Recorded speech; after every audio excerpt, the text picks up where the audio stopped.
இன்றைக்கி ஒரு ஸ்ரீலங்கன் சமையலுங்க. என்னென்னா நான் வீட்டுக்கு வந்து பார்த்தேன், தலைவன் ஆளை காணோம். ஃபோன் பண்ணி கேட்டால் அவங்க அண்ணாவை ஏர்போர்ட்டில் ட்ராப் பண்ண போயிருக்கேன்னு சொன்னார்.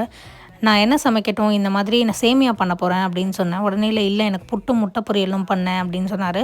நான் சொன்னேன், இல்லை எனக்கு அதெல்லாம் டூ மச் ஒர்க்கு, என்னால் பண்ண முடியாது, நான் சேமியா பண்ண போகிறேன் அப்படின்னு சொன்னேன். சரி ஓகே, இதுவும் ஒன்றும் அவ்வளோ பெரிய வேலை இல்லைங்க, டக்குன்னு பண்ணக்கூடியது தான். And the Indian who makes amazing Sri Lankan puttu, அது நான் தாங்க. ரொம்ப நல்லா பண்ணுவேன், அவருக்கு அது ரொம்ப பிடிக்கும். அதுலேயே நான் இந்த தடவை என்ன பண்ணேன்னா, அவங்கள மாதிரியே உருளைக்கிழங்கை வந்து பொரித்து மஞ்சளும் உப்பும் போட்டு பொரித்து, அதுக்கப்புறம் நல்லெண்ணெயில் முட்டையை பொரிச்சிருக்கேன். தலைவன் கேட்டாரேன்னு செஞ்சு கொடுத்தா என்ன சொல்கிறாருன்னு நீங்களே கேளுங்க. சரியா? என்னதான் புட்டும் முட்டையும் உருளைக்கிழங்கு பொரியலும் சாப்பிட்டாலும் அதை சாப்பிட்டு முடிச்சுட்டு 2வது தடவை போடும்போது பனானாவும் வாழைப்பழம் வச்சு வரைக்கும் ரெண்டு சொல்கிறேன் இங்கிலீஷ். ஆகப்பட்டாதான் புட்டு சாப்பிட்டதுக்கு